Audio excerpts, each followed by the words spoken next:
మనం కొరింథీ పత్రిక 2వ పత్రిక 5వ అధ్యాయం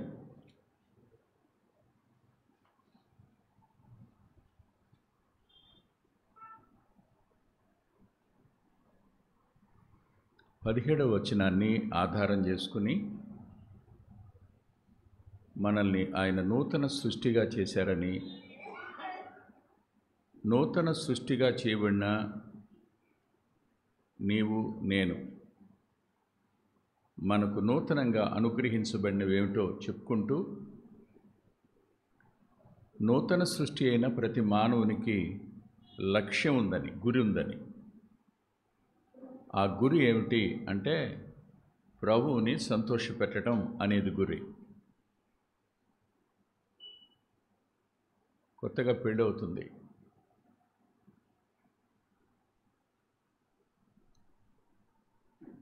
అతగాడు అతని భార్య తమ్ముడు ఇద్దరూ కలిసి సెంటర్కి వెళ్తుంటారు. వెళుతూ ఉండగా ఈ కుర్రాడు ఏవో మాట్లాడుతూ అరే రే ఇక్కడ భలే కాయలు ఉన్నాయి బావా, మా అక్కకి చాలా ఇష్టం అన్నాడు అనుకోండి. ఇప్పుడు ఏం చేస్తాడు ఈయన? ఇప్పటి వరకు తన భార్యకి ఏమి ఇష్టమో తెలియదు, ఇప్పుడు తెలిసింది. ఏం చేస్తాడు? నేను కొంటాను చెప్పబోకు, ఎవరికి చెప్పొద్దు, నేను రాత్రికి ఆమెకు ఒక్కదానికే ఇస్తాను అంటాడు కదా.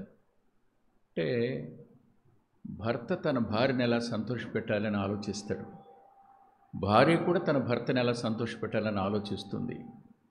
కానీ సంఘ వధువు, నూతన పరచబడిన ఆమె తన ప్రియుడైన ప్రభువునకు ఏది సంతోష కారణం అవుతుందో, ఎలా సంతోషపెట్టాలో ఆలోచిస్తుంది. ఇందులో అనుమానం లేదు కదా. అందులో 9వ వచనం దగ్గరికి వచ్చి ఆగినప్పుడు ఆ 9వ వచనాన్ని 2 భాగాలు చేశాం. మొదటి భాగం ఏమిటంటే, ఈ దేహములో ఉన్నను, ఈ దేహమును విడిచినను. 2 వేర్వేరు భాగాలుగా చేసి, ఈ దేహంలో ఉన్నప్పుడు దేవుణ్ణి ఎలా సంతోషపెట్టగలమో మనం సిరీస్ ఆఫ్ మెసేజెస్ చూసాం ప్రభు కృపను బట్టి. ఇప్పుడు ఈ దేహం విడిచిన తరువాత, ఈ దేహం విడిచిపెట్టిన తరువాత దేవునికి సంతోషకరంగా మనం ఉండాలి అని అంటే, ఈ దేహంలో ఉండగానే మనం ఏం చేయాలి? ఈ దేహంలో ఉండి దేవుణ్ణి ఎలా సంతోషపెట్టాలో చూశాం. ఈ దేహం విడిచిన తరువాత దేవునికి సంతోషకరంగా మనం ఈ దేహంలో ఉండగానే ఏం చేయాలి అనే దగ్గర గత వారంలో మీరు పరలోకమందు ధనాన్ని కూర్చుకోండి అనే ఒక చిన్న తలంపుని చెప్పుకున్నాం. ఈరోజు మరో తలంపు దగ్గరికి వెళదాం. ఇది కొంచెం జటిలమైన సంగతి, మరి మీకు అర్థమయ్యేట్టు చెప్పగలనో లేదో నాకే అనుమానం. అంటే నా మీద నాకు అనుమానం, వాక్యం మీద కానీ, పరిశుద్ధాత్మ దేవుని మీద కానీ, పునరుద్ధానాన్ని బలం ఇచ్చే ప్రభువు మీద నాకు ఈ అనుమానం లేదు. కానీ ఎక్కడ శరీరం వస్తుందో, ఎక్కడ విఫలం అవుతాననే భయం మాత్రం ఎప్పుడు ఉంటుంది. ఈ కారణం చేత 5వ అధ్యాయం 9వ వచనాన్ని అందరం కలిసి చదువుకుందాం. అందరు తీయండి.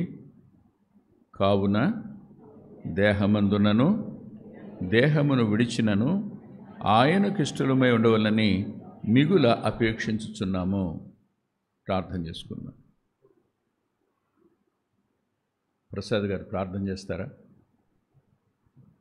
క్లుప్తంగా చేయండి సార్.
ఆమేన్, ఆమేన్.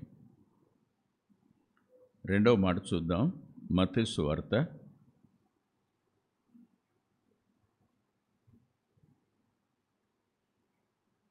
25వ అధ్యాయం.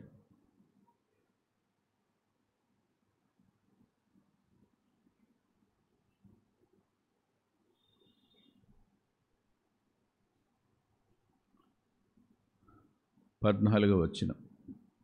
పరలోక రాజ్యము ఒక మనుష్యుడు దేశాంతరమునకు ప్రయాణమై తన దాసులను పిలిచి తన ఆస్తిని వారికి అప్పగించినట్టుండును. తరువాత 19వ వచనం. బహుకాలమైన తరువాత ఆ దాసుల యజమానుడు వచ్చి వారి వద్ద లెక్క చూచుకొనెను. ఇక్కడ God's grace and our responsibility are interlinked. దేవుని కృప, మన బాధ్యత రెండు ఒకదానికొకటి కలిసి ఉంటాయి, వేరు కావు. ఆయన మనకేదైనా ఇచ్చితే అది ఆయన కృప, అది ఆయన కృప, అంతేగాని మన గొప్పతనం కాదు. మన భాగ్యమనో మన ఎడల ఆయన కనికరమనో ఆయన దయను అనాలే కానీ నా అర్హతని కానీ నా గొప్పతనం అని కానీ చెప్పుకోవడానికి అవకాశం లేదు. ఏమైనా మనకిస్తే అవంతా ఆయన ఎరిగిచ్చాడు. ఇక్కడ వారి వారి సామర్థ్యత చొప్పున అన్నాడు. మన సామర్థ్యత ఎంతో మనకు తెలియదు. ఎవరికి తెలుసు? సామర్థ్యత ఎరిగినవాడు ఆ మాట అనటంలో అర్థం ఉంది. కానీ నేను సమర్థుడిని గనక నాకు ఇచ్చాడని మనం అనడానికి వీల్లేదు. నా మాట మీకు అర్థమైందా? కృప, ఆయన మనకి ఏదైనా ఇస్తే కృప. ఆస్తి ఇచ్చాడా? కృపే. అధికారం ఇచ్చాడా? కృపే. తలాంతులు ఇచ్చాడా? కృపే. పిల్లల్ని ఇచ్చాడా? కృపే. గృహ నిర్వాహకత్వాన్ని ఇచ్చాడా? కృపే. ఆయన ఏది మనకు అప్పగించినా మనం గొప్పవాళ్ళమనో అర్హులమనో కాదు, కేవలం కృప. కృప అనేది బాధ్యతతో సమిశ్రితమై ఉంటుంది. కృప నుండి బాధ్యతను వేరు చేయకూడదు. నెంబర్ 1. రెండవ మాట చెప్తాను. అదేమిటంటే దేవుని పని మన పని రెండు ఇన్సపరబుల్, వేరు చేయడానికి వీలు కావు. దేవుని పని మన పని కలిసే ఉంటాయి. మన జీవితం దేవుని పని, మన అనుదిన కార్యకలాపాలు దేవుని పని. ఈ రెండు కూడా విడదీయరానివి, విడదీయలేం. నేను చాలాసార్లు చెప్పాను ఎస్ ఆనందం గారి గురించి. జ్ఞాపకం ఉండాలి మీకు. ఆయన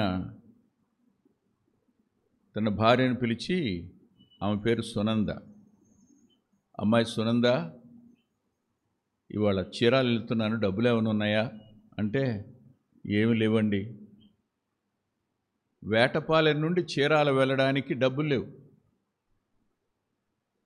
సరే ప్రార్థన చేస్తానరా అని ప్రార్థన చేసి వెళ్ళేటప్పుడు అనేవాడట, నేను నడిచెళ్తాను, ఇప్పుడు దారిలో ఎవరికో సువార్త చెప్పాలన్నమాట, అందుకని డబ్బులు లేకుండా చేశాడు ఆయన.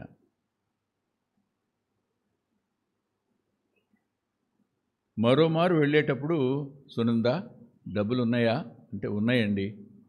తీసుకుని ప్రార్థన చేసేటప్పుడు, ప్రభువా నేను ఇవాళ బస్సు ఎక్కి వెళ్తాను కదా, బస్సులో ఎవరికి సువార్త చెప్పాలో. విశ్వాసి జీవితం అనేది దేవుని పనితో చెప్పండి మమేకమై ఉంది. రెండు కలిసే ఉంటాయి, వేరు చేయటం లేదు. నీ పనిలో నువ్వు సాక్షిగా ఉంటే దేవుని పని, నీ పనిలో నువ్వు నమ్మకస్తుడు అయితే దేవుని పని, నీ పనిలో నీ వంతు నువ్వు శక్తి వంచన లేకుండా చేస్తే దేవుని పని. వచ్చి జాయిన్ అయిన 3 నెలలకే ఎవడైనా ప్రమోషన్ ఇస్తాడా? ఇవ్వలేదా? ఎలా ఇచ్చారు? అందున ప్రైవేట్ సెక్టార్లో, అది కూడా సాఫ్ట్వేర్లో వితిన్ 3 monthsలో లీడ్ ఇస్తారా? ఇచ్చారు. ఎందుకు ఇచ్చారు? వాళ్ళ యొక్క మంచితనం, వాళ్ళ కలుపుకోరుతనం, అందరినీ కలుపుకుని వెళ్ళే పద్ధతి, వారిలో ఉన్న నమ్మకత్వం, ఇవన్నీ కారణాలు. లోకమే గుర్తించినప్పుడు పరలోకం. ఆయన దూరదేశానికి ప్రయాణమై వెళ్ళాడు. బహుకాలం తరువాత తిరిగి వస్తాడు. లెక్కలు కట్టబాకండి, ఇప్పుడు అప్పుడని. ఎప్పుడు వస్తాడో మనకు తెలియదు. రాశాడు బహుకాలం అని చెప్పాడు. దొంగలాగా వస్తానని. ఒకవేళ ఇవాళ వచ్చినా సిద్ధంగా ఉండాలి. అయితే ఒకనికి 5, ఒకనికి 2, ఒకనికి 1 తల అంతు ఇచ్చి వెళ్ళాడు. జ్ఞాపకం చేసుకోండి, భూమి మీద మనకిచ్చిన అన్నింటికీ రేపొక రోజున లెక్క అడుగుతాడు ఆయన. మనకిచ్చిన ధనానికి లెక్క అడుగుతాడు, మనకివ్వబడిన తలాంతులకు లెక్క అడుగుతాడు, మనకివ్వబడిన కాలానికి లెక్క అడుగుతాడు, మనకివ్వబడిన పనికి లెక్క అడుగుతాడు. వీఆర్ ఆల్ అకౌంటబుల్, అనుమానమేం లేదు. ఖచ్చితంగా లెక్క అడుగుతాడు ఆయన. ఇప్పుడేదో ఇష్టానుసారంగా చేస్తున్నా, నేను పర్వాలేదు అనుకుంటే ప్రమాదం. లెక్క అడుగుతాడు. మరలా గతంలో చెప్పిన సంఘటన మరలా జ్ఞాపకం వచ్చింది నాకు. మీకు జాన్ మిల్టన్ గుర్తున్నాడా? ఆంగ్ల కవి జాన్ మిల్టన్. ఆయన రాసిన 2 పుస్తకాలు వరల్డ్ ఫేమస్ బుక్స్. అవి paradise lost and paradise regain అని. Paradise lost and paradise regain అని 2 పుస్తకాలు రాశాడు ఆయన. బీయింగ్ ఏ బ్లైండ్ మ్యాన్, పుట్టుకతో గుడ్డివాడు, 2 పుస్తకాలు రాశాడు. ఎవరో అడిగారు, ఎందుకు వచ్చింది తిప్పలు నీకు, గుడ్డివాడివి కదా, ఎంత ప్రయాసపడాలా, ఎలా రాయాలా, ఎందుకు రాస్తున్నావు అని అంటే, ఆయన చెప్పిన మాట నేను మర్చిపోలేను. ఈ మాట నాతో చెప్పింది మద్దూరులో ఉంటాడు ఆయన, ప్రభుదాస్ గారని అన్నయ్య చెప్పాడు. రేపు అందరం వెళ్తాం.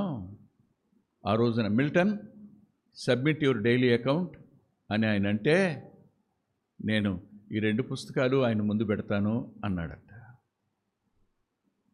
ప్రభువు మన అనుదిన లెక్కలని నాకు మీరు ఏం చేయాలి, సబ్మిట్ చేయండి, ఇవ్వండి అని అడిగితే మనం చేసిన పని ఇది. ఏ పనిని మనం దేవునికి లెక్క చెప్పగలుగుతాం? నువ్వు నాకు పిల్లల్నిచ్చావు, వాళ్ళ విషయంలో నేను ఎలా ప్రవర్తించాను? నువ్వు నాకు కుటుంబాన్ని ఇచ్చావు, వాళ్ళ విషయంలో నేను ఎలా లెక్క చెప్పగలను? నీవు నాకు తలాంతులనిచ్చావు, వాటి విషయంలో నేనేం లెక్క చెప్పగలను? మనకు అనుగ్రహింపబడిన ప్రతి బాధ్యత వద్ద ఆయన దయాపూర్వక సంకల్పం మేర అనుగ్రహించబడిన బాధ్యతలు రేపు లెక్క చెప్పాలి. లెక్క చెప్పడం అనేది మాత్రం తథ్యం, ఇందులో అనుమానమేం లేదు. నో డౌట్, ఖచ్చితంగా లెక్క చూసుకుంటాడు ఆయన. లెక్క చూసేటప్పుడు మనం ఏం చెప్పగలుగుతాం? వచ్చాడు ఆయన, వచ్చినవాడు 5 తలాంతుల వ్యక్తిని పిలిచాడు. పిలిచి, అబ్బాయి నీకు నేను 5 తలాంతులు ఇచ్చాను కదా, ఏమైంది అని. 5 తలాంతులు అంటే చాలా పెద్ద అమౌంట్, చిన్నది కాదు, అది చాలా ఎక్కువ. అతడు అన్నాడు, అయ్యా చూడండి అతని మాట, ఎంత చక్కటి మాట.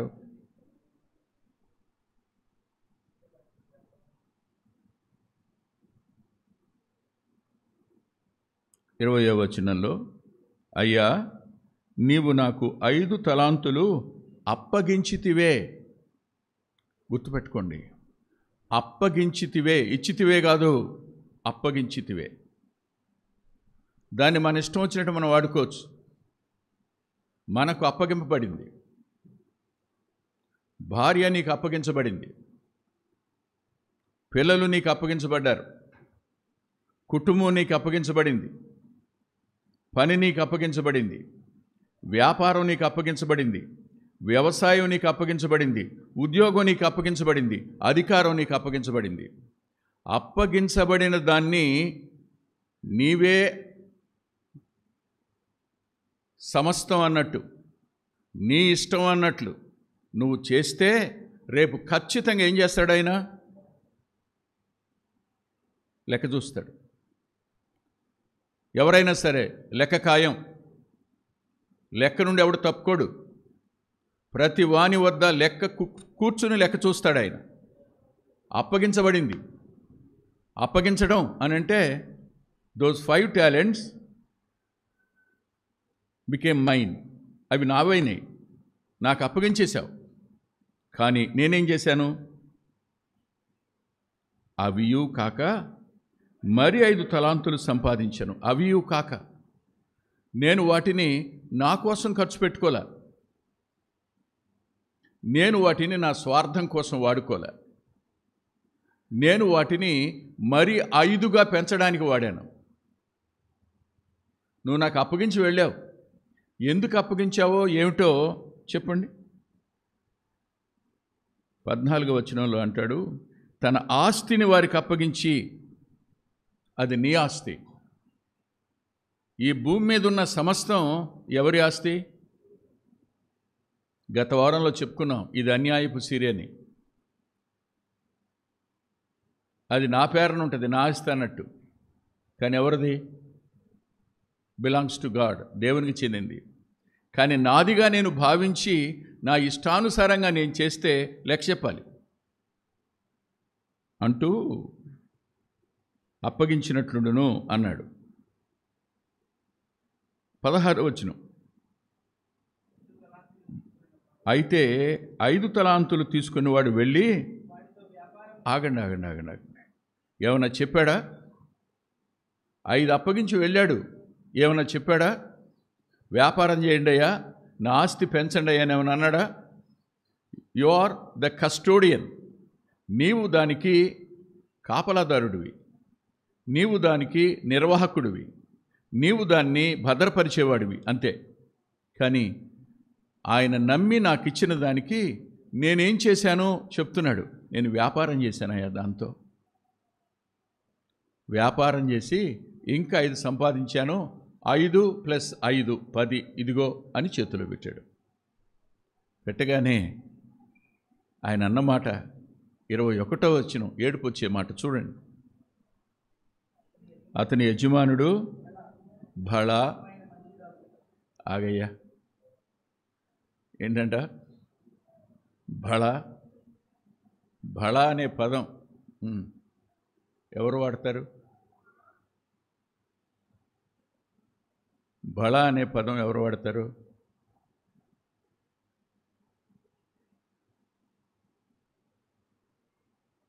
తెలుగులో మీరు ఎప్పుడైనా గ్రాంధిక భాషలో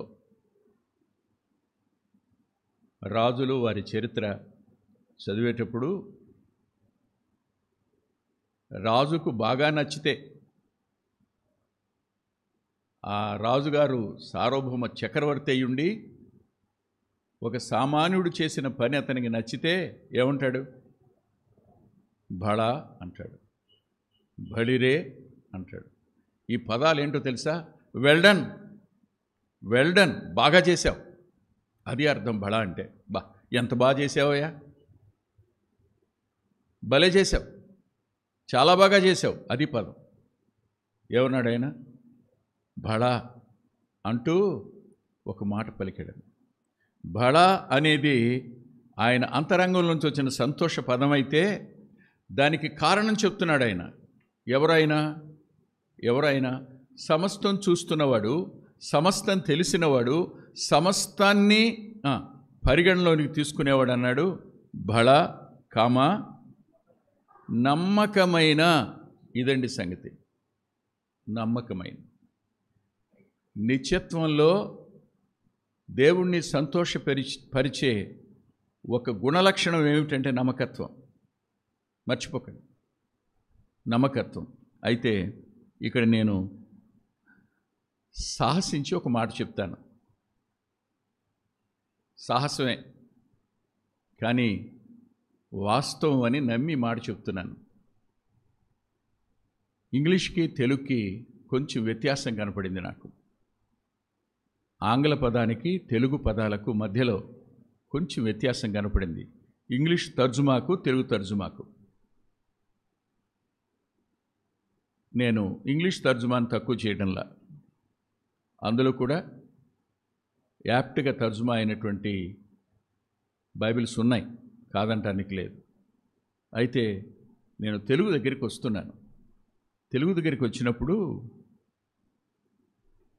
నమ్మకత్వం అనే పదానికి ప్రక్కన విశ్వాస్యత అనే పదం కూడా ఉంది. నమ్మకత్వం అనే పదానికి ప్రక్కనే విశ్వాస్యత అనే పదం కూడా ఉంది. విన్నారుగా మీరు? ఇంగ్లీష్లో రెండింటిని కలిపి ఏమంటాం? ఫెయిత్ఫుల్ అంటాం, అంతే. ఫెయిత్ఫుల్ అంటాం. కానీ ఒరిజినల్గా గ్రీకులో ఉన్న ఈ న్యూ టెస్టిమెంట్ని తెలుగులోనికి నేరుగా తర్జుమా చేసినప్పుడు రెండుగా విభాగించారు. నమ్మకత్వం అని, విశ్వాస్యత అని. నమ్మకత్వం అనే మాట మనిషికి వాడారు, విశ్వాస్యత అనే మాట దేవునికి వాడారు. భలే అనిపించింది. ఉదయకాలం నా ధ్యానంలో భలే ఆనందపడ్డాను. అబ్బా, ఎంత గొప్ప గ్రామేరియన్స్ వీళ్ళు, ఎంత అద్భుతంగా క్లాసిఫై చేశారు వీళ్ళు. మనది నమ్మకత్వం, ఆయనది విశ్వాస్యత.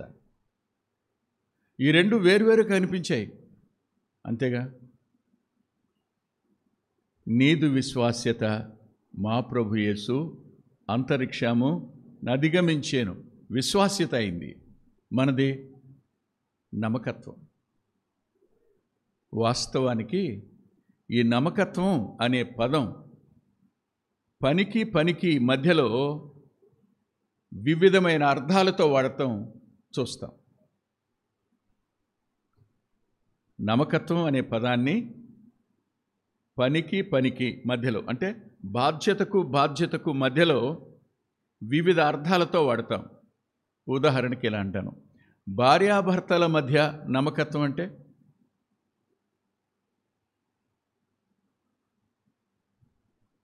భార్యాభర్తల మధ్య నమ్మకత్వం అంటే చెప్పాలా? మీకు తెలుసుగా. ఉపాధ్యాయునికి స్టూడెంట్కి మధ్యలో నమ్మకత్వం అంటే చెప్పాలా? అక్కర్లేదుగా. తల్లిదండ్రులకు పిల్లలకి మధ్యలో నమ్మకత్వం అంటే వేరు కదూ. ధనం దగ్గర నమ్మకత్వం అంటే వేరు కదూ. అంటే నమ్మకత్వం అనే పదం రకరకాల భావార్థాలతో వాడడం అనేది జరిగింది. కానీ నమ్మకత్వం అనేది అసలేమిటి? నమ్మకత్వాన్ని గురించి మనం ఎలా అర్థం చేసుకోవాలి? ఇవి నన్ను చాలా తికమక పెట్టాయి, చాలా ఇబ్బంది పెట్టాయి. ఎందుకంటున్నానంటే, వెంకటరత్నం అనేవాడు నిత్య సందేహి. అనుమానం కాదు, సందేహం వేరు, అనుమానం వేరు. సందేహం అంటే తీర్చుకోవడానికి అవకాశం ఉండేది. అనుమానం అంటే ఎవడు చెప్పినా నమ్మకుండా అనుమానంలో ఉండిపోవడం వేరు. ఈ సందేహం వచ్చింది. నమ్మకత్వాన్ని ఎలా చెప్పాలి? How we can define it, దాన్ని ఎలా మనం నిర్వచించాలి అని ఆలోచిస్తే నాకు 2 పదాలతో దొరికాయి. 3వ పదం దొరకల. ఇందాక నేను రాజేష్ ఇద్దరం కూడా తంటాలు పడ్డాం, 3వ పదం కోసం దొరకలేదు. మొదటి పదం నేను మీకు చూపిస్తాను, దయచేసి చూడండి.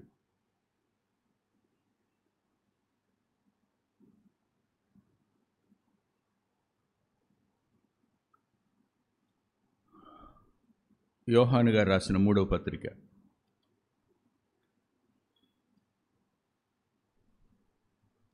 యోహాను గారు రాసిన 3వ పత్రిక 5వ వచనం. ప్రియుడా, వారు పరదేశులైనను సహోదరులుగా ఉన్న వారికి నీవు చేసినదెల్లా విశ్వాసికి తగినట్లుగా చేయుచున్నావు. ఇక్కడ ఫెయిత్ఫుల్ అని వాడబడింది. నమ్మకంగా చేశావు అని వాడబడింది. అంటే విశ్వాసికి తగినట్లు చేయడం అనేది నమ్మకత్వం. విశ్వాసికి తగినట్లు అంటే విశ్వాసికి కొన్ని ప్రమాణాలు ఉన్నాయి కదూ. విశ్వాసి అంటే నిబద్ధత ఉంది కదూ. విశ్వాసి అంటే కొలమానాలు ఉన్నాయి కదా. దానికి తగినట్లుగా చేయడం నమ్మకత్వం అంటే. ఏ స్టాండర్డ్స్ ఉన్నాయో ఆ స్టాండర్డ్స్ చొప్పున చేయడం, విశ్వాసికి తగినట్లుగా చేయడం.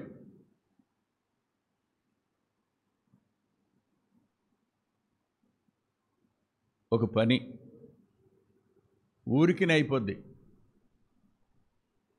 ఊరికినే అవుద్ది. ఏం చెప్తే చిన్న అబద్ధం చెప్తే ఊరికినే అయిపోద్ది, పెద్ద సమస్య ఏం కాదు. కానీ విశ్వాసి కదా, చెప్పడం, అబద్ధం చెప్పడం. కానీ చూసేవాళ్ళకి ఏమనిపిస్తుంది? పిచ్చోడు రవిడు అనిపిస్తుంది. కానీ దేవుని దృష్టిలో విశ్వాసికి తగినట్టు. నాకు తెలుసు, ఒక అన్నగారు ఉండేవాడు. ఆయన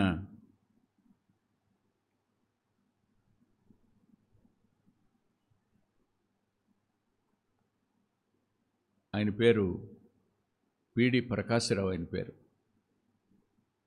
మన కోర్టులో శిరస్దారిగా పనిచేశాడు ఆయన. అంటే క్షమించండి, సూపరింటెండెంట్గా పనిచేశాడు ఆయన. పనిచేసిన ఆయన రాత్రి 7 గంటల వరకు పనిచేసేవాడు. సరిగ్గా నేను 6:30 ఆ ప్రాంతంలో కోర్టుకు వెళ్ళేవాడిని. కోర్టు దగ్గర బయట ఉండేవాడు, లోపలికి వెళ్ళేవాడిని కదా, బయట కూర్చునేవాడిని. ఆయన 7 గంటలకు పని ముగించుకుని వచ్చేవాడు. కోర్టు ఆవరణం బయట ఇద్దరం కలిసి మోకరించి ప్రార్థన చేసుకునేవాళ్ళం 8:30 దాకా. ప్రార్థన చేసుకున్న తర్వాత పక్కనే పోలీస్ క్వార్టర్స్ ఉండేవి. తమ్ముడు, ఇవాళ ఫలానా ఇంటికి వెళ్దామే అనేవాడు. సరే అన్నయ్య అనేవాడు. ఇద్దరం కలిసి వెళ్ళేవాడు. ఇక్కడ ప్రార్థన చేసుకునేవాం, అక్కడికి వెళ్ళేవాళ్ళం. ఏ రోజు పని ఉంటే ఆ రోజు పని ఆ రోజే చేసేసేవాడు. రేపటిదాకా కట్టిపెట్టినవాడు కదా ఏ ఫైలు. ఎందుకని అన్నయ్య అంటే, తమ్ముడా విశ్వాసికి తగినట్టుగా పనిచేయాలి కదా అనేవాడు. విశ్వాసికి తగినట్టుగా పనిచేయాలి అన్నాడు, కానీ నేను నమ్మకంగా పనిచేయాలనే పదం వాడలేదు ఆయన. నాకు ఇప్పుడు అర్థమవుతుంది అది నమ్మకత్వం అని. విశ్వాసి ఎవరికి తగినట్టు పనిచేస్తాడు? వాక్య ప్రమాణానికి తగినట్టు పనిచేస్తాడు. విశ్వాసి ఎవరికి తగినట్టు పనిచేస్తాడు? తనలో నివసించే పరిశుద్ధాత్మునికి తగినట్టు పనిచేస్తాడు. విశ్వాసి ఎవరికి తగినట్టు పనిచేస్తాడు? పరలోకమందున్న దేవునికి తగినట్టుగా పనిచేస్తాడు. అది నమ్మకత్వం అంటే. భలే అనిపించింది. నమ్మకత్వానికి నేనేం కొత్త అర్థం చెప్పలేదుగా. మనకు తగినట్టు, మనకు ఇవ్వబడిన స్థానానికి తగినట్లు, మనకు పెట్టబడిన పేరుకు తగినట్లు. ఏం పేరు మంది? దేవుని పిల్లలు. దేన్ని బట్టి? విశ్వాసాన్ని బట్టి. విశ్వాసాన్ని బట్టి దేవుని పిల్లలు తగినట్టుగా. భలే సంతోషం అనిపించింది. ఇంకా రెండవ మాట దగ్గరికి వద్దాం, దయచేసి చూడండి. ప్రసంగి గ్రంథం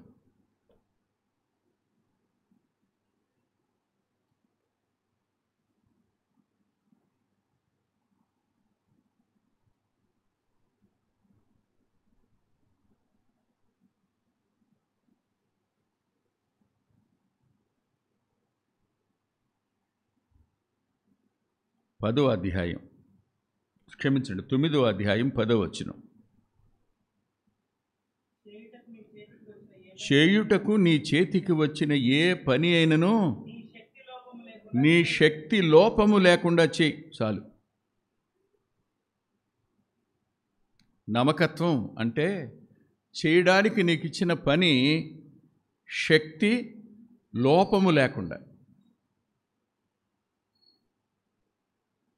దీన్ని కూడా నమ్మకత్వంగా పరిగణించాలి. నీకు అప్పగించబడిన పని రాత్రి 12 అవుతుంది, టైం అయిపోతుంది, రేపొద్దున లేవాలి, మళ్ళా మీటింగ్కి వెళ్ళాలి అని ఆ దైవ సేవకుడు పండుకుపోతాడు. పండుకు నిద్రపోదాం అనుకుంటాడు కానీ ఏమో అసలు రేపు లేస్తానో లేదో కదా, రేపు లేస్తానో లేదో, ఒకవేళ ఈ రాత్రికి వెళ్ళిపోతే ఇక కొంచెం పని మిగిలింది కదా రాయాల్సింది, లేచి కూర్చుని 1 గంట వరకు రాసి పండుకున్నాడు అనుకోండి, రేపు లేవకపోయినా పర్వాలేదు కదా. ఏం చెప్పండి ఇది? శక్తి లోపం లేకుండా, శక్తి వంచన లేకుండా, నాకున్న శక్తిని వంచుకోకుండా. క్షమిస్తారా? బాధపడరుగా? మందిరంలో పని చేయడానికి వస్తారు, మీరు పని చేస్తారు. మీరు పని చేసేటప్పుడు పని మధ్యలో ఎందుకు మానేస్తారు? పని మధ్యలో కోపం ఎందుకు వస్తుంది? మధ్యలో విసుగు ఎందుకు వస్తుంది? ఆమెమో కూర్చుని కబుర్లు చెప్తూ ఉంటుంది అక్కడ, మేమంతా ఇక్కడ పని చేయాలా అనుకుంటారు. అంటే మన మందిరం సంగతి మాట్లాడట్లేదులేండి, బయట మందిరాల సంగతి నాకు తెలుసు కానీ చెప్తున్నాను. ఒకవేళ మన మందిరంలో కూడా ఇది ప్రారంభమైందేమో నాకు తెలియదు. ఇంకా మనకిచ్చిన పని మనం చేయాలంతే. అది ఎవరికో చెందింది కాదు, నీకు అప్పగించబడింది. నువ్వు నీ వంతు శక్తి వంచన లేకుండా, శక్తి లోపం లేకుండా నువ్వు చేయగలిగితే దది నమ్మకత్వం అంటే. మనం పిల్లల్ని చూసి గగ్గోలు ఎందుకు పెడతాం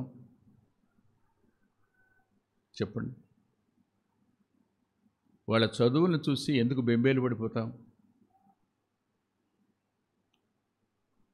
వాడి బ్రెయిన్ మిగిలిన వాళ్ళ బ్రెయిన్ కంటే చిన్నది కాదు. సో షార్ప్, సో ఇంటలెక్చువల్, కానీ ఏం తోడు కాలా? కృషి, హార్డ్ వర్క్ తోడు కావడంలా. ఈ రెండింటినీ బ్యాలెన్స్ చేయలేకపోతున్నాడు. అసలు హార్డ్ వర్క్ చేయటంలా, తన బ్రెయిన్ మీద నమ్మకం పెట్టుకుని అసలు కష్టపడడానికి ఇష్టపడటంలా. అన్నీ తెలిసిన అనుభవజ్ఞుడైన తండ్రి కానీ, ఉపాధ్యాయుడు కానీ ఆ పిల్లాడి గురించి ఎందుకు బాధపడతాడు? తను వంచుకుంటున్నాడని, తన ప్రయత్నంలో లోపం ఉందని. అవును కదా? అదే రీతిగా మనకు దేవుడు అప్పగించిన పనిని మనం చేసేటప్పుడు మనం విశ్వాసికి తగినట్టుగా చేస్తున్నామా? నెంబర్ 1. నెంబర్ 2, మనం శక్తి లోపం లేకుండా చేస్తున్నామా? శక్తిని వంచుకుంటున్నామా?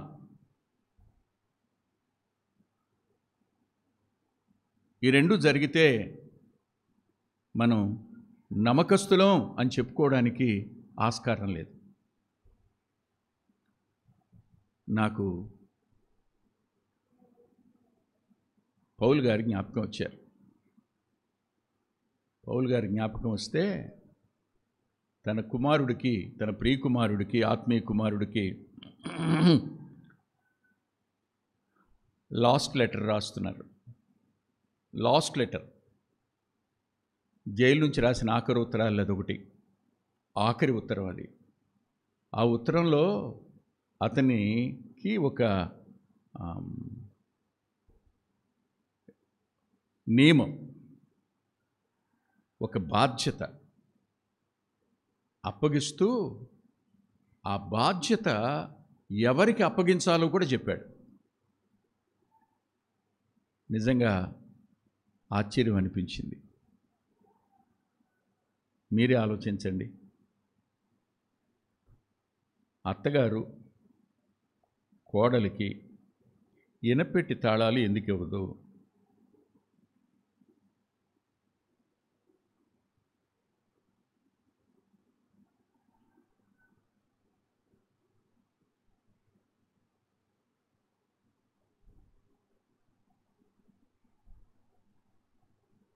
చెప్పండి, ఎందుకు ఇవ్వదు?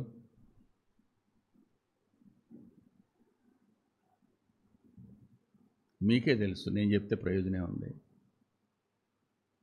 అమ్మో నమ్మదండి ఆవిడ. నీలో నమ్మకత్వం ఉంటే ఒకరోజు నీ చేతికి వస్తాయి, నమ్మకత్వం లేకపోతే రావు. దయచేసి చూడండి, తిమోతికి రాసిన 2వ పత్రిక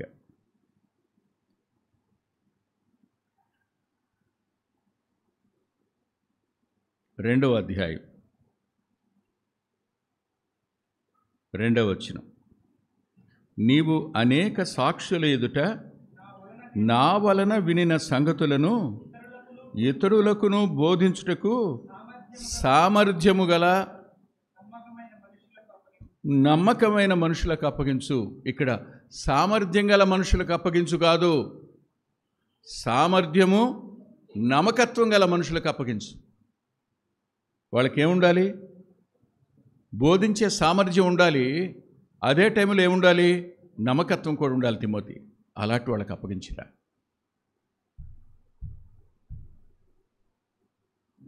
పూర్తిగా ఒక పని మనకు అప్పగించాలి అని పౌలు గారు అనుకుంటున్నప్పుడు సామర్థ్యతను నమ్మకత్వాన్ని కూడా చూశాడు.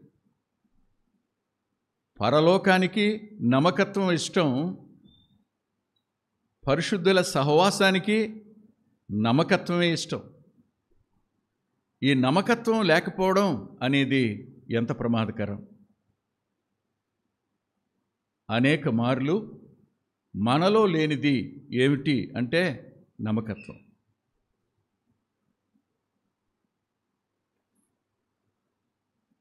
భార్యని భర్త ఎందుకు నమ్మడు? ఆమె చెప్పే నా అబద్ధాలని తెలిస్తే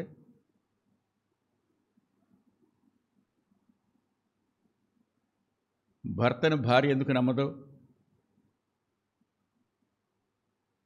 చెప్పండి, ఎందుకు నమ్మదు? ఆయన చెప్పేది ఒకటి చేసేది ఒకటి అయితే కదా. నమ్మకత్వం అనేది పరలోకానికి నీవు ఈ దేహాన్ని విడిచిన తరువాత కూడా లెక్క చూసుకునే దగ్గర అది ప్రమాణం. అందుకని ఒక కన్నీళ్ళు వస్తాయన్నాను కదా ఇందాక నేను. మత్తయి సువార్త చదువుతూ 25వ అధ్యాయం 21వ వచనం ఓసారి మరలా చూడండి ఆ మాటను. మత్తయి సువార్త 25వ అధ్యాయం 21వ వచనం అందరం కలిసి చదువుకుందాం. అతని యజమానుడు, బళా నమ్మకమైన మంచిదాసుడా, నీవు ఈ కొంచెములో నమ్మకముగా ఉంటివి, నిన్ను అనేకమైన వాటి మీద నియమించెదను, నీ యజమానుని సంతోషములో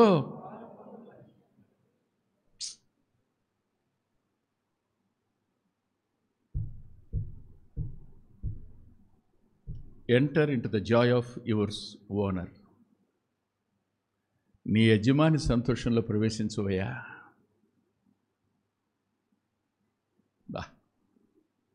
నా సంతోషంలోనికి రావయ్యా నువ్వు. Enter into my joy, enter into my heart. ఎంత గొప్ప మాట! నా సంతోషంలోకి రా, యజమాని సంతోషంలో పాలు పొందు. నమ్మకత్వం అనేది దేవుని సంతోషంలో మనకు పాలిచ్చేది. నమ్మకత్వం లేని వ్యక్తికి దేవుని సంతోషంలో పాలుండదు, పాలు పంపులుండవు.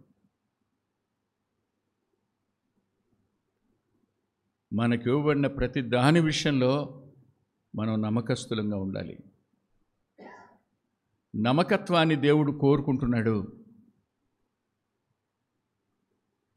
ఇప్పుడు అంటాను, వస్తున్నాం, నమ్మకస్తులమేనా? ఏ విషయాల్లో నమ్మకస్తులం? భార్యాభర్తల మధ్య నమ్మకత్వం ఉందా? తల్లి పిల్లల మధ్యన నమ్మకత్వం ఉందా? సహవాసి తోటి సహవాసి ఎడల నమ్మకత్వం ఉందా? సహవాసం ఎడల నమ్మకత్వం ఉందా? మనకు ఇవ్వబడిన తలాంతులు మనం విషయంలో, పని విషయంలో నమ్మకత్వం ఉందా?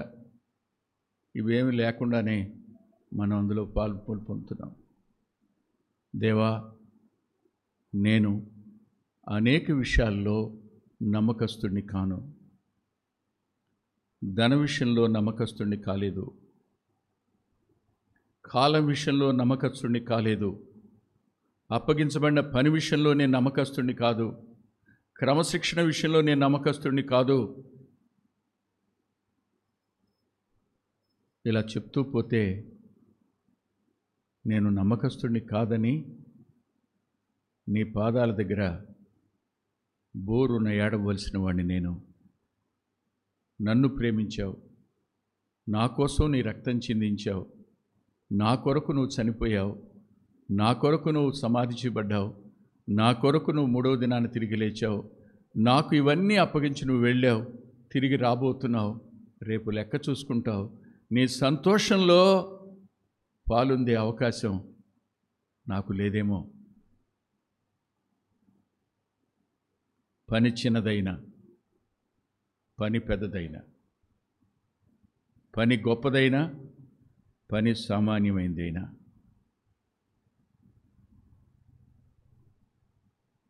నేను రక్షించబడి సేవకు వచ్చిన తొలి దినాలవి.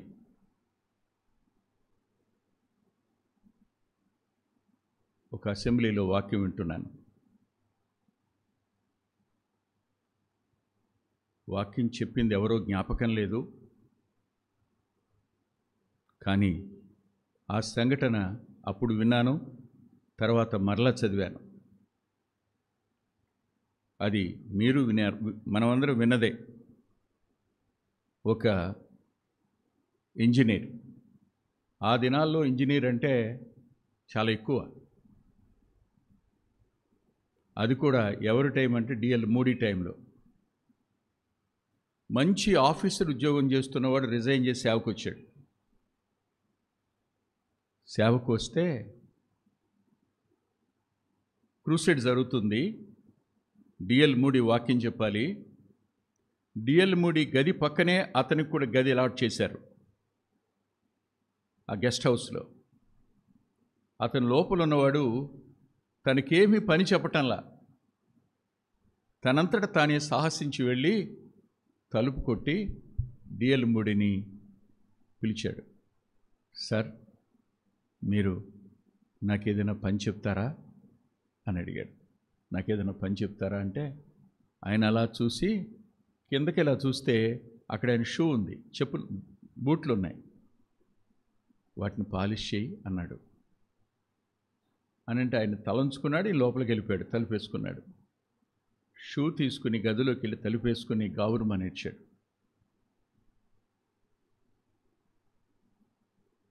Being an executive officer, I left my job. I came to serve you, but the work handed over unto me is boot polishing. Is it my work, Lord?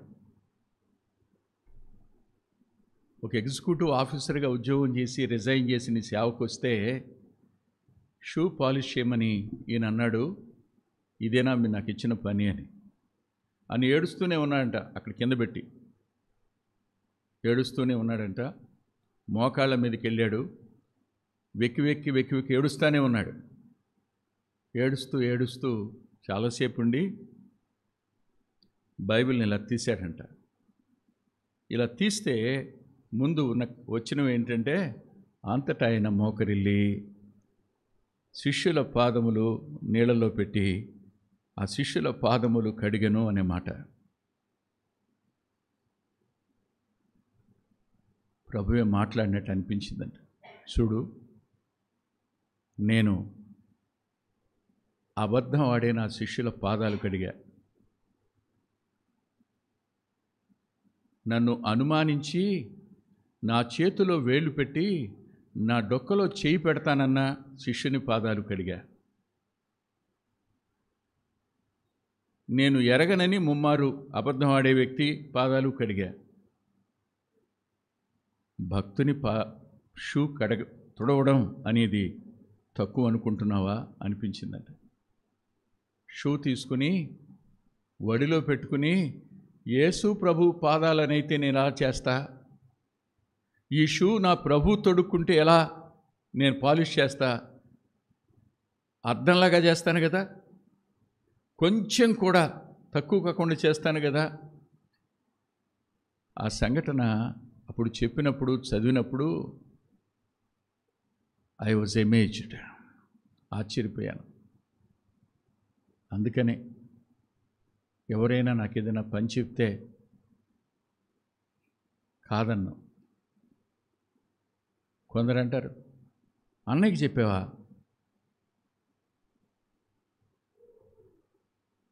అన్నయ్య చెప్పావా అంటే మరి ఈ చిటికిన వేళకి కష్టం వస్తే ఎవరో చెబుద్ది చెప్పండి? బ్రెయిన్కేగా. బ్రెయిన్కి చెప్పావా అంటే కుదరదు, చేయాల్సిందే. ఇది దేహ నియమం కదా. జ్ఞాపకం పెట్టుకోండి, అప్పగించబడిన ప్రతి చిన్న పనిలో నమ్మకత్వాన్ని ఆయన కోరుకుంటాడు. ఆ నమ్మకత్వం ఆయన సంతోషంలో మనం ప్రవేశించడానికి కారణమవుతాయి. కృప చూపించే దేవుని యందు మనందరికీ ఏమేమి అప్పగించాడో ఆయన, వాటన్నింటిలోనూ రేపు ఆయన లెక్క చూసుకుంటే what accounts we are going to submit.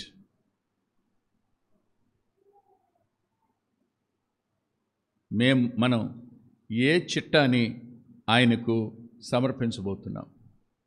ఆయన మనకు అప్పగించాడు, మనం సమర్పించాలి. దయచేసి రండి, కొంచెం వెళదాం. టైం ఇంకా 15 నిమిషాలే ఉంది. ఈ 15 నిమిషాల్లో 1, 2, 3 మాటలు చెప్పి మిగిలిన వచ్చే వారం చూద్దాం. దయచేసి చూడండి. కొరింథీయులకు రాసిన మొదటి పత్రిక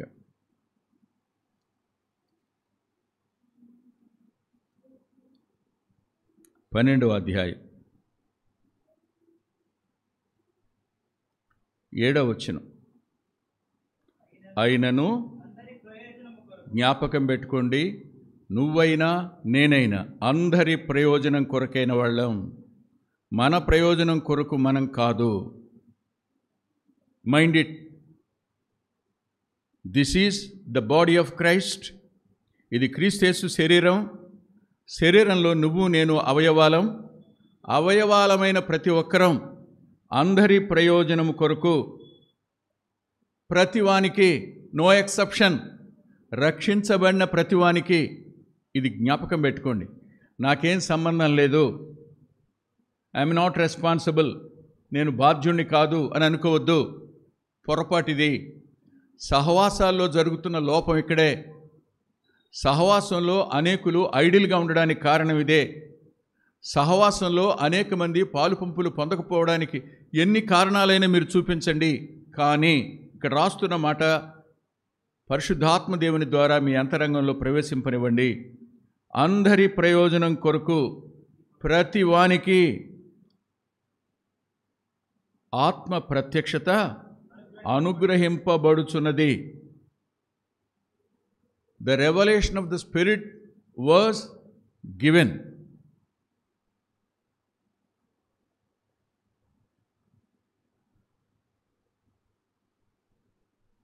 As a blessing. ఆత్మ ద్వారా నీకు అనుగ్రహించబడిన ప్రతిదీ అందరి ప్రయోజనం కోసం. ఒక వెంకటరత్నమో, ఒక రాజేషో, ఒక ముల్లర్ గారో, ఒక చార్లెస్ గారో, ఓ సురేష్ గారో, ఓ కిషోర్ గారో, ఒక జేపీ గారో, మరొకరో కాదు. పాటలు పాడుతున్నవారో, వీరే కాదు, ప్రతి వ్యక్తి ఈజ్ రెస్పాన్సిబుల్. అందరి ప్రయోజనం నీకు ఇవ్వబడిన ప్రత్యక్షతలో ఉంది.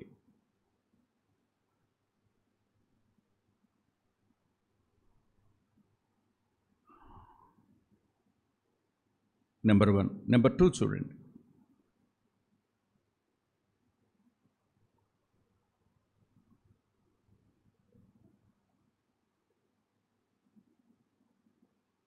పదకొండవ వచనం. అయినను, మరలా అయినను ప్రారంభమైంది. అయినను వీటన్నిటినీ ఆత్మ ఒక్కడే తన చిత్తము చొప్పున ప్రతివానికి ప్రత్యేకముగా పంచిచ్చుచు. ఆగండి. ప్రతివానికి, ఫర్ ఎవ్రీ ఇండివిడ్యువల్, ప్రతివానికి ఏ మినహాయింపు లేదు, అందరికీ. ఏమండి, మీకు కింద నిలబడి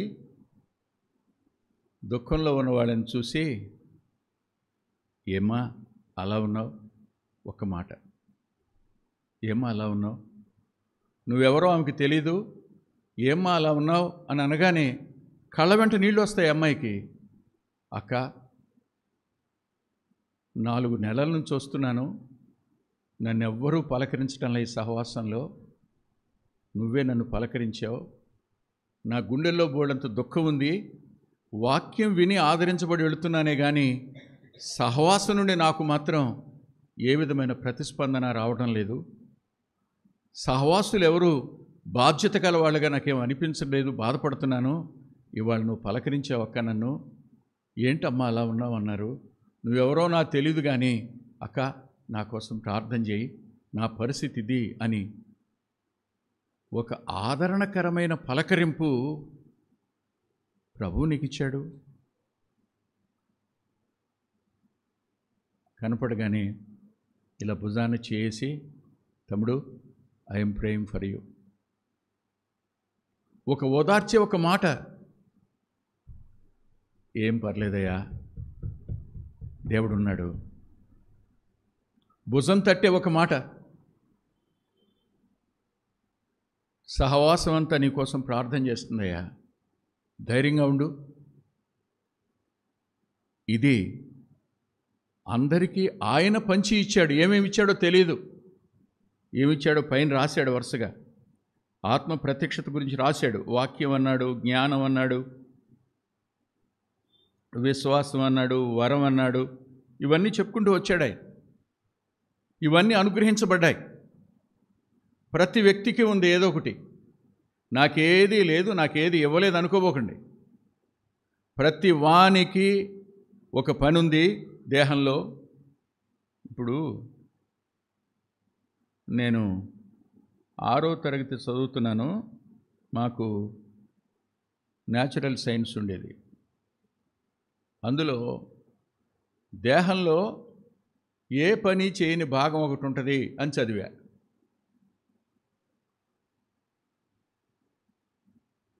కానీ వాక్యం ఏం చెప్తుంది?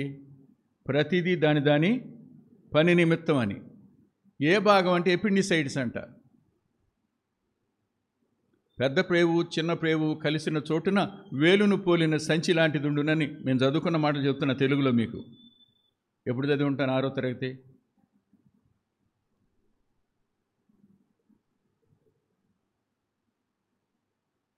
+57 +10 67వ సంవత్సరంలో చదువుకున్న మాట అది. ఏలును పోలిన సంచి ఉండును, దానికి కూడా పని ఉంది. దేహంలో ఏదైనా పాయిజన్ వస్తే కనుక అది స్వీకరిస్తుంది, తీసేసుకుంటుంది, నువ్వు చావకుండా. మనం అవయవాలు ప్రతి దానికి దాని పని ఉంది, పని లేనిది ఏం లేదు. కానీ we are not at all doing our responsibility in the local assembly. We are not doing our responsibility in the world. We are not at all responsible to do in between brethren. మన సహోదరుల మధ్య చేయాల్సిన పని చేయడంలా, లోకంలో చేయవలసిన పని చేయడంలా, స్థానిక సహవాసంలో చేయవలసిన పని మనం చేయడంలా. ఇవన్నీ మనకు అప్పగించాడు ఆయన. అప్పగించి నువ్వు చెయ్యి చేయకపో, ఇచ్చాడంతే, రేపొద్దున లెక్క చూసుకుంటాడు. అందరి ప్రయోజనం కోసం ఇచ్చినవి, ప్రతివానికి ప్రత్యేకంగా పంచి ఇవ్వబడినవి. 11లో చిన్న పదాలు కాదివి. Most valuable and most profound words. It has its own weight. అందరి ప్రయోజనం కోసం ప్రతివానికి ప్రత్యేకంగా పంచిచ్చినవి. 18వ వచనం చూడండి. అయితే దేవుడు అవయవముల్లో ప్రతిదానికి, ఆగండి, ఇవన్నీ ఆయన చిత్త ప్రకారం ఇచ్చాడు.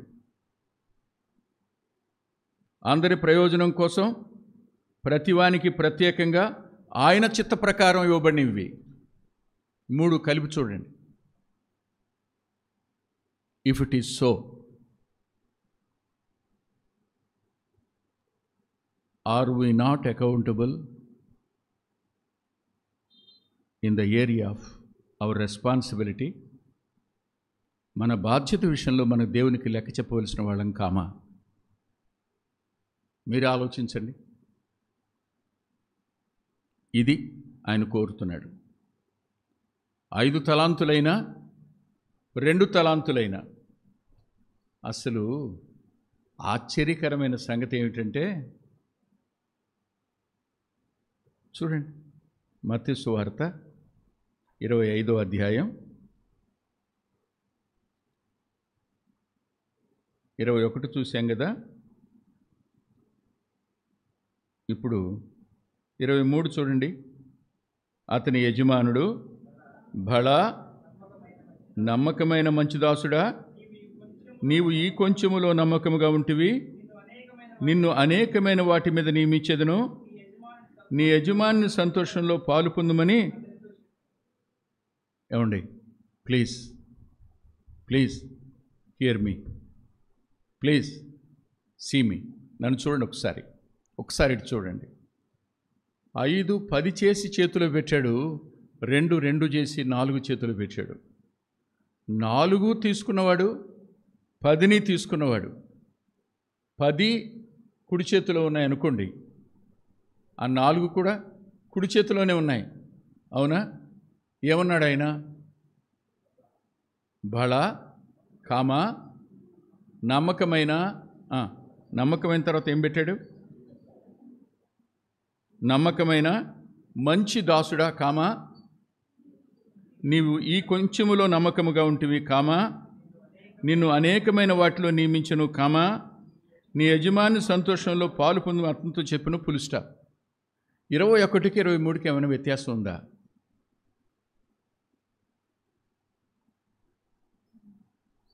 No difference in between 5 and 2.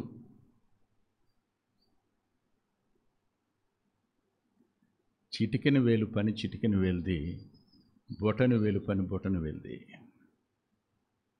కానీ ఒకే చేతిలోవి, ఆయన చిత్తం చొప్పున పనిచేసేవి. ఈ రెండింటినీ మెచ్చుకునే దగ్గర ఆయన ఏమీ తక్కువ చేసేవాడు కాదు, తక్కువ చేయడు. అదే మాటలు నిలబడి ఇక్కడ చెప్పేవాడైనా, కూర్చుని క్రింద నా కోసం ప్రార్థించేవాడికైనా ఒకే ప్రశంస ఉంటుంది.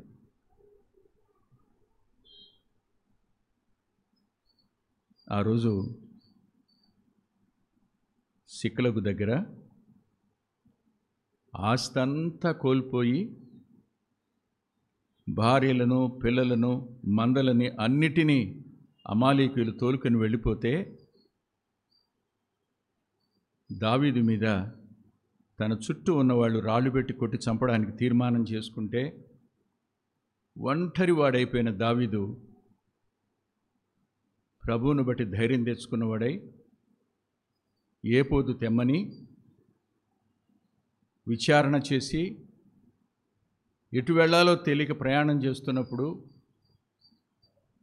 పొలంలో పడి ఉన్న ఐగుప్తీయుడిని చూసి అతన్ని పిలిచి, అతడు చావకుండా అతనికి కావలసినవి పెట్టి బతికించి, అతని ద్వారా, అతడు దాసుడు, అతని ద్వారా దారి తెలుసుకుని అతన్ని స్వతంత్రులుగా చేస్తామని వాగ్దానం చేసి వెళ్ళి గెలిచి మరింత కొలసముతో తిరిగి వచ్చేటప్పుడు సరిగ్గా కొద్దిమంది దారిలో వచ్చి ఒక వాగు దగ్గర ఆగిపోయి ఇక మీరు రాలేమని కూర్చున్నారు. వీళ్ళందరినీ తీసుకుని వస్తూ అక్కడికి రాగానే వీళ్ళు కనపడ్డారు. ఇంత దూరం ప్రయాణించి యుద్ధం చేసిన వాళ్ళకి వీళ్ళకి ఇవ్వద్దు అసలు. వీళ్ళు మనతో రాలా, ఇక్కడే ఉన్నారు, వీళ్ళకేం పంచిపెట్టడానికి వీల్లేదు. వచ్చారు, కొంత దూరం వచ్చారు, కొంత దూరం దగ్గర ఆగిపోయారు, దాటలేకపోయారు, ప్రయాణం చేయలేకపోయారు, యుద్ధం చేయలేకపోయారు, ఆగిపోయారు. అక్కడ అంటాడు దావీదు, తప్పు, అలా అనకండి. యుద్ధం చేసిన వారికి ఎంతో, సామాను వద్ద కావలి ఉన్నవారికి కూడా అంతే జీతం అన్నాడు.